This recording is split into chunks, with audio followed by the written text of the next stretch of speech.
I'm Alex Radical from Board Game Co., and these are the games being added to and leaving the collection for June of 2026. We are halfway through the month, which doesn't actually matter, but usually this video series goes up towards the beginning of the month. No particular reason why. I just usually try to have it a little earlier. Halfway through the month, it still is what it is, but I gotta get on it before next week's games being added to and leaving is a little delayed.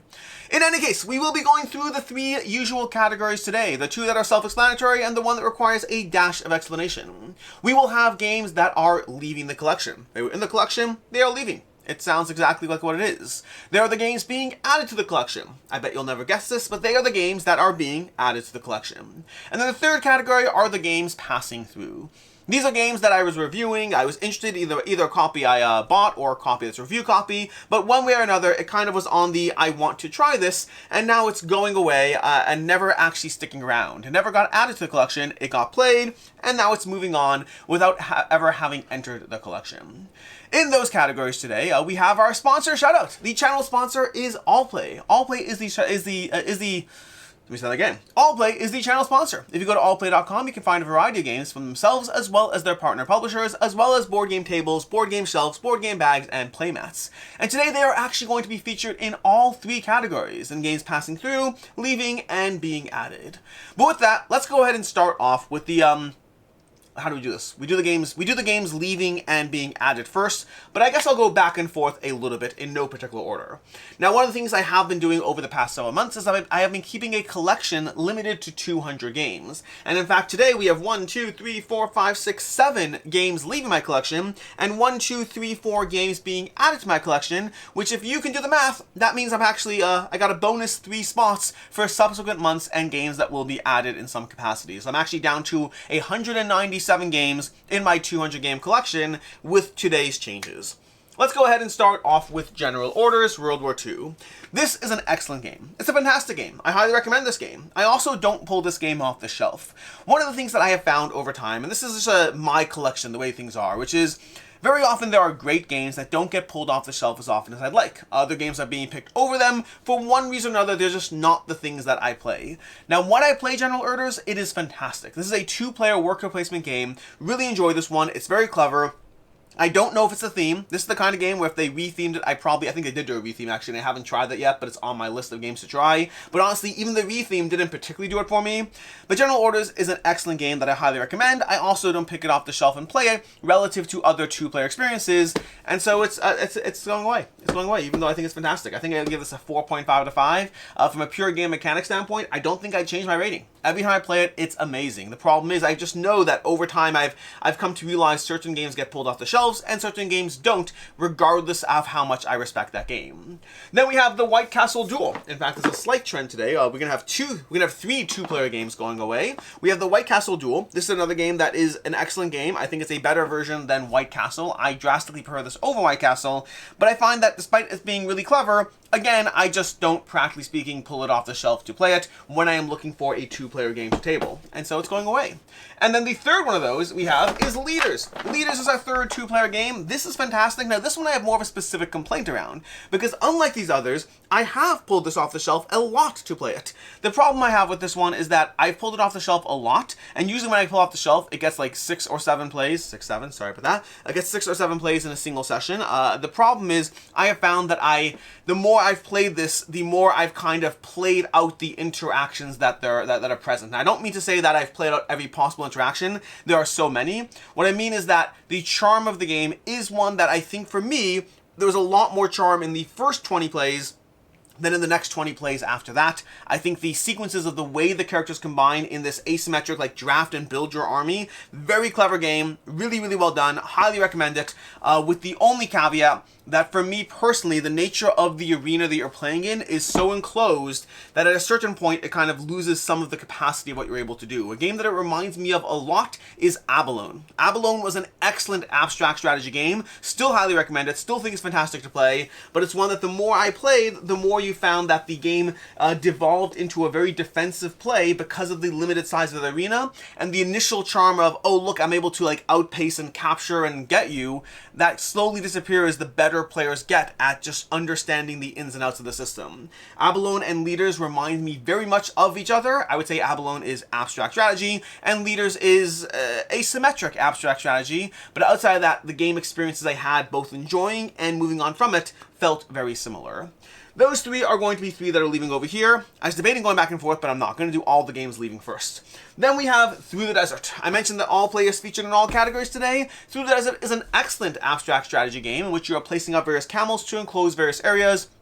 Really well done. This re-implementation is also really well done. The only complaint I have against it is that it's very hard to fit it all in the box once you have all the stuff. Like if you don't just have the base game, if you have the expansions, it kind of fits, but not the most ideal.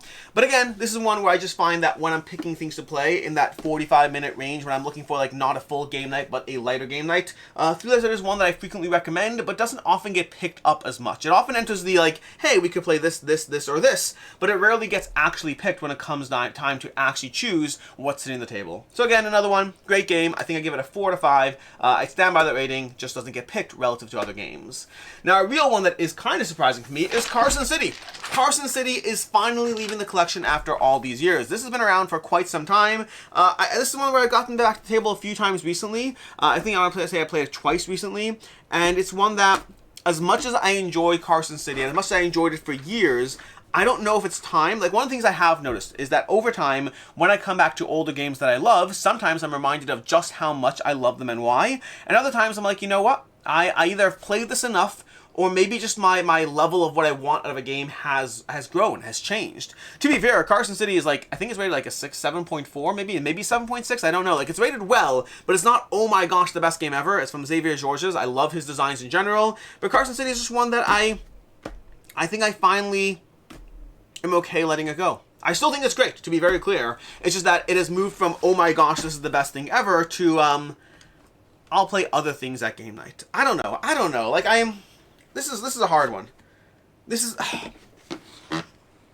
It's, both things are true. It's really, really well done, but also the dueling worker placement thing, I've played it enough that I think I am comfortable letting it go.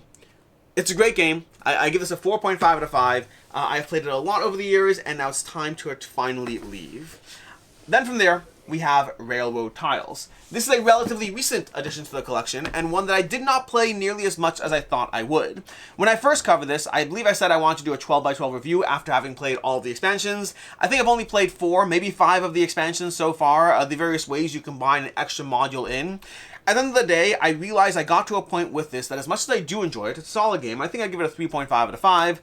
It's a solid game. The biggest problem is every time I play this, I would rather play Railroad Inc. I think Railroad Inc. gives me the same system in a smaller box. Well, not if it's a smaller box. I have all the Railroad Inc. But I think Railroad Inc. is a better system overall. And Railroad Tiles is one that I am reluctantly comfortable moving on from. I did kind of want to try all the various expansions to just try everything, but when I got to a point where I realized I was doing it for the sake of the completionist and for the sake of possibly doing a video, I was like, you know what, my gaming time is too precious to force myself to play something just to get that experience in.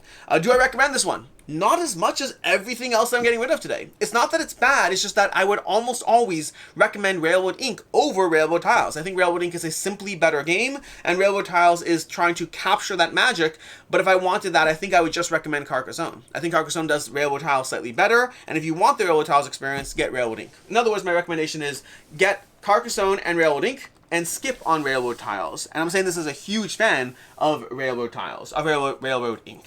Then lastly, we have Cubitos. This is another one that I've acknowledged does not hit the table, and like Through the Desert before it, not for lack of me trying. I frequently recommend Cubitos as one to table. I frequently am like, we could play Cubitos. We have an hour, we could play Cubitos. You want something not too heavy? We could play Cubitos. I think Cubitos is a great game. But ultimately, I find that when it comes to the other people in my gaming groups, I find Rolling Heights gets played a lot. Quaxo Quellenberg, others suggest, and I'm happy to play it. And Cubitos is the one that I like a lot, and unfortunately does not get tabled, does not get selected by other players when we are picking what to play, which is a shame. It's a great game, it's a great expansion, highly recommend Cubitos. It is, I was gonna say it's my favorite of the 3, but I don't know if it's my favorite of the 3, because I think that I enjoy I think I enjoy Rolling Heights more, but I want more content for Rolling Heights. In fact, Rolling Heights, I should do a video of 10 games I want expansions for, and I think Rolling Heights would be in there. I want more variability from the Rolling Heights system, but I do think Rolling Heights is the best system. I think Cubitos gets bonus points for just how much variability there is to it. Anyways, I'm not going to try to stack this over here. Anyways, these are the games passing through the collection that are going away. Which brings us to the games being added. For the games being added, we are adding 5, but you may recall I said 4 because one of them is not really taking up a spot. To that end, let's go ahead and start with that one. We are starting with Rebuilding Chicago over here. Rebuilding Chicago is excellent. Expect a review of this one soon. The only thing I don't know is I already have Rebuilding Seattle in my collection. And I don't know if Rebuilding Chicago is replacing that or being added to that. I have to imagine replacing because I haven't played Rebuilding Seattle in a while, and I kind of want to play them again so I can compare and contrast the experiences. Ultimately, they felt very similar to me. There definitely are some differences, but I can't like offhand tell you what they are. So because of that, I imagine that I don't need both of them. That said, even if I did keep both, I would still count it as one spot. Zombicide is one spot in my collection. Evadel is one spot in my collection. And Rebuilding Chicago would be one spot along with Rebuilding Seattle. Then from there, we have a bunch of all-play titles slowly being added over here. We have Enchanted Ivy, which is delightful. This is not officially out yet. This is a pre-production copy, but this is a delightful game that I highly recommend. I absolutely love it. I will have more content for you. I can tell you I've played this a lot since I got this. I've played it a lot. It was a 5 out of 5 when I reviewed the prototype. It is still a 5 out of 5 now. I absolutely adore this game, and I hope they continue to make content for the Enchanted Ivy universe because I cannot get enough of the solo puzzle that this is. We have Triangulation, which is here for now. I don't know if this is here long-term or not, but it's certainly here for now. I gave this a 4 out of 5. The biggest critique I have of it is that I think Crypto is a better experience. But Triangulation is so much easier to table that it gets strong points for that. And so I don't know if it'll be here forever. Like, this is the kind of thing I can see other games replacing it if other games come along to do this kind of thing better. But for right now, Triangulation is definitely being added. And then we have Gruntz, another one that I'm not long-term certain about. Again, this is going to primarily come down to what games get pulled off the shelf. I think Gruntz is fantastic. I've had a lot of fun with it. It's a really clever two-player abstract system with a degree of theme and cutesy pieces put on top of it. But then like games like White Castle Duel, Leaders, and then General Orders, sometimes the question is, will a game actually get tabled? So for right now, it is here. Long term, we shall see what happens. And then lastly, we have A Message from the Stars, specifically with the new expansion in here. A Message from the Stars is one that I actually got rid of once upon a time, and the new expansion, I don't know if it's a new expansion, I don't know if it's just playing it more, but right now, this actually is back in my collection. It will be sticking around for a bit. I don't know whether a bit is going to be months or years, but I definitely have enjoyed diving back into this one, and I'm excited to, well, not excited, but I mean, I like it. I like it. I played this twice yesterday. I played it a few times, like, you know, in the past few weeks. It is hitting the table a lot more, and the expansion isn't super meaningfully different, but it was a nice opportunity to dive back in, and I do like the variability of the various mathiness of it. So we'll see how long it lasts, but I think it might be sticking around a lot longer than it did the first time. And those are the games leaving and being added, which brings us to the games passing through. There's a whole lot of stuff over here. Let me try to grab it without knocking things over. So, starting off top, we have Couture. This is actually an older all-play game I've had around for quite some time. There are going to be a bunch of all-play games in here. Long story short, I got an all-play shipment of games, which meant a lot of games are being added, and a lot of games are going to be passing through. And then this one just happened to be pulled off the shelf when I was doing my purges. We have Couture. This is a fun little game from all-play. I think it's charming. It's a little bit of hand management, bid selection, basically. You're trying to position cards in your hand to bid on which columns you want in a fashion show. It's cute, it's fine, there's nothing wrong with it. I just don't think it necessarily wows me with so many games out there. This is an older all-play game, and yeah, it's good. It's good, just not necessarily amazing. We have Frenzy Falls, which I'm realizing might go into my kids' collection. This is one that I don't feel the need to own. I'm passing on from it, but I will show this to my kids before I officially have it leave the house, because they liked it a lot, and if they want to keep it, it'll go on their shelf. It's cute. It's from the op. You basically have cascading cards. They really enjoyed it. I was mildly okay with it.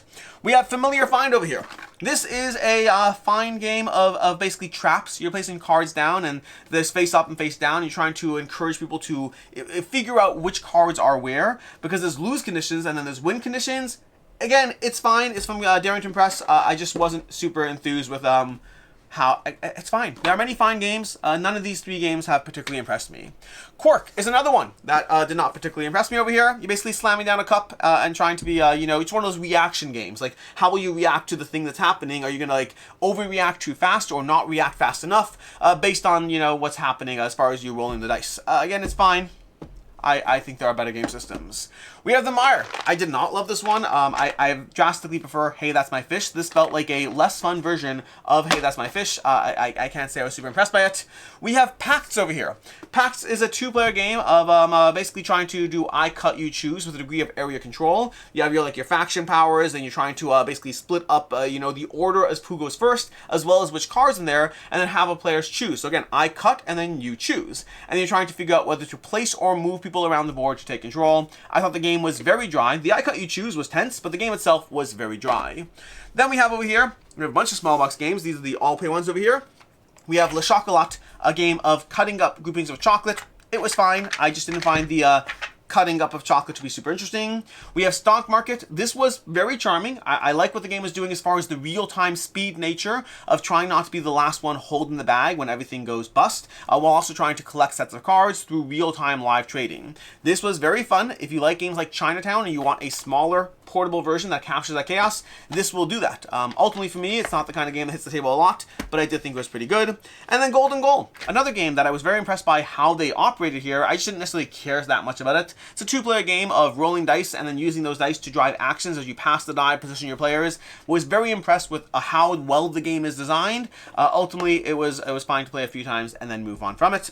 And then we had Phantom Inc. I did debate keeping this one. This was very solid, going along with Triangulation and Decrypto. It's another one of those clue intercepting games, but done very differently. I thought the game was very charming. Biggest complaint I have against it is I'm just keeping too many of these games, and I can't have all these small box games be everything. Ultimately, I'm probably going to pull Triangulation off the shelf over Phantom Inc. or Decrypto when I want the larger experience. The biggest complaint I have against this is there's too many games doing this, and I was just going to pick the other games over it. And then we have a few bigger box games. We have 5-Minute One Piece. This is exactly what it sounds like. It's 5-Minute Dungeon, but it's 5-Minute One Piece. It's cute, it's fast, it's frenetic. I've enjoyed this one, but this kind of real-time game is just not overall my jam. We have One Hit Heroes, which I'm realizing, because of the way these videos work, I filmed a solo gameplay of One Hit Heroes like 4 months ago, and I've continued to play it since then, but that video never went up. So you're seeing this leave the collection before my gameplay and review ever goes up. I don't know why I air quote that. My gameplay and review, because it's a gameplay and review. But I did a gameplay and mini review on this one, and I have continued to play it since then, and I'm fine with it. It's okay. I mean, my review stands. Basically, it's a fun, charming game. I'm just not overly enthused by it, and it's the kind of thing that going through it once is enough for me to get the experience. It's fast. It's fast-paced. Your heroes can't die. Well, the heroes can't die. Your heroes can die. You can die very easily. You're basically trying not to get hit or giving up your equipment as you get hit. It's fine. Again, I did a playthrough that you'll eventually see, but yeah, you're seeing it leave now first. And then lastly, we have Vestige. Vestige from ONEB over here. This is a rough one because it just feels bad, but Vestige is a great game. I think I just prefer Vindication. I did a play this, not that video. You can check that out. Vestige is great if you want the cheaper price point, the smaller box, or a few of the changes, including the Nemesis mode, where you want to add either a solo mode effectively or adding players to a game. So there's lots of reasons for you to get Vestige. For me, I'm just going to go with Vindication. But I highly recommend you check out that video if you want the nuanced take of which one might be right for you. For me, Vindication will almost always get picked over Vestige each time. And those are the games being added to and leaving the collection. We are down 3 games to my collection count, which gives me a little bit of buffer room for when great games come in, as they are a bunch. I probably should have given a special shout out to, but Rolling Deep and Eureka from Bitewing's new upcoming campaign. Those are both games that I'm almost certainly going to be adding to the collection. Right now, I just don't count things that are prototypes when I do this. I'm only counting final games, and they're not that. In any case, and until next time, I'm Alex Radcliffe from Board Game Co. I hope you enjoyed this video, and as always, I hope you have a good one.